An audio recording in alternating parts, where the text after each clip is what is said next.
আসসালামু আলাইকুম সবাইকে। আশা করি সবাই ভালো আছেন, সুস্থ আছেন। আল্লাহর রহমতে আমরাও ভালো আছি এবং সুস্থ আছি। তো সবাইকে শুভ সকাল।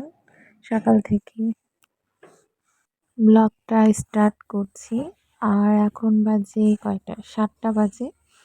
তো আজকে কুয়াশাটা খুব একটা নেই, আছে কিন্তু হালকা।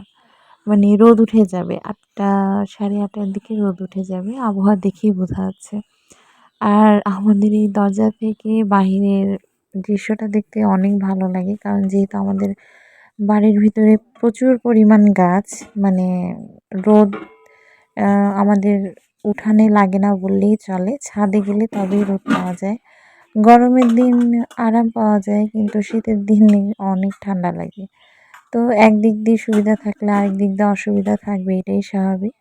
তো যাই হোক, এই যে প্রতিদিনের মতো সব কিছু মানে আগে রান্নাঘরটা ক্লিন করে নিব, দেন তারপরে হচ্ছে অন্য কাজ করব। তো এইদিকে আজকে হচ্ছে খুদ বিরিয়ানি করব। অন্য এলাকায় খায় কিনা জানি না।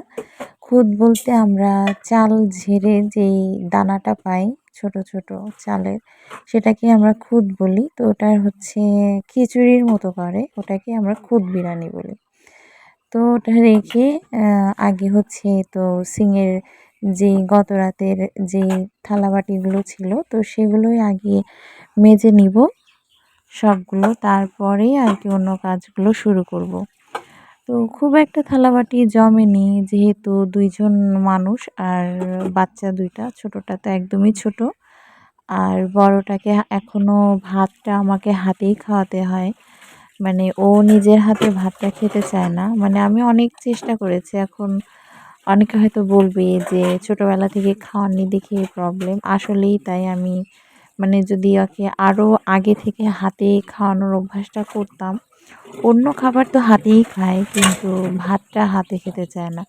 আর আমারও কেন যেন মনে হয় যে ভাতটা যদি আমি হাতে খাওয়াই তো তৃপ্তি সহকারে খাবে। এই কারণে আর কি ভাতটা মানে আমি নিজেই হাতে খাওয়াই। এই একটা প্রবলেম। তাছাড়া মানে অন্য খাবারে কোনো প্রবলেম হয় না খাওয়ার ক্ষেত্রে।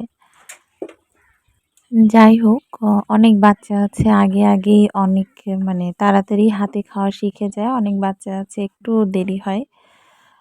তো ব্যাপার না, সময়ের সাথে সাথে সব ঠিক হয়ে যাবে। তো এই তো পুরো রান্নাঘরটা পরিষ্কার করে নিয়ে এখন চালটা ধুয়ে নিচ্ছি।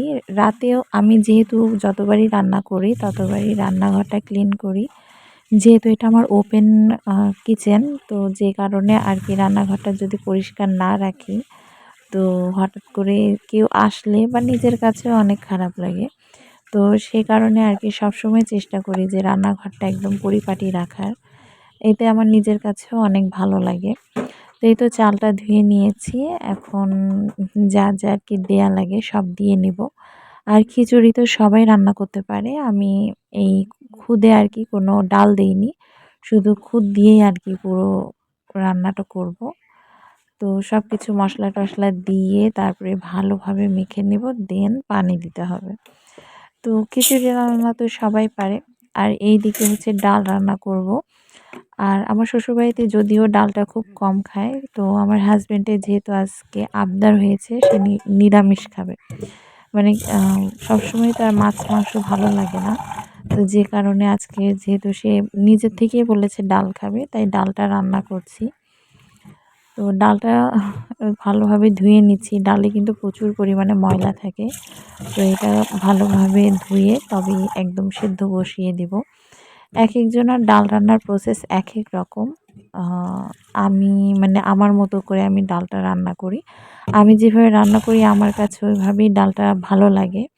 অনেকে অনেকভাবে করে। কেউ সেদ্ধর সময় হলুদ দেয় না, কেউ লবণ দেয় না। তো আমি দুটাই দিই। আ অনেকে কাঁচামরিচটাও দেয় সেদ্ধর সময়, কিন্তু আমি দেই না। আমি কাঁচামরিচটা বাগার যখন দেই বা তেলানি যখন দেই, তখন আর কি আপনার বাগার মানে কাঁচামরিচটা অ্যাড করে দিই, তারপরে ডালের সাথে মানে ভাজার পরে ঢেলে দেই আর কি। এভাবেই রান্না করি। তো আজকে পুরো প্রসেসটা আর কি ডালের প্রসেসটা রান্না দেখাতে পারিনি। আসলে অন্য কাজও ছিল, যেহেতু সকালের দিকে আমার খুব তাড়া থাকে। এই তো বাচ্চাকে স্কুল থেকে আনার পরে ২ জনকে গোসল করিয়ে দিয়েছি। ছোটটা ঘুমাচ্ছে আর বড়টা একটু ফোনে কার্টুন দেখছে। তো এই সময়ের মধ্যে আমি একটু ভাত বসিয়ে দিয়েছি। যেহেতু বললাম যে আজকে নিরামিষ, তাই এদিকে আলু আর ডিম সেদ্ধ করতে দিয়ে দিয়েছি। আর এই যে এখানে বেগুন হচ্ছে তরকারিতে দেওয়ার জন্য কেটেছিলাম, পরে আর দেইনি। তো ভাবছি এটা দিয়ে হচ্ছে ভর্তা করব। মানে সেদ্ধ করব না, মানে তেলে ভেজে এটাকে আলু, টমেটো আর এই বেগুন দিয়ে ভর্তা করব।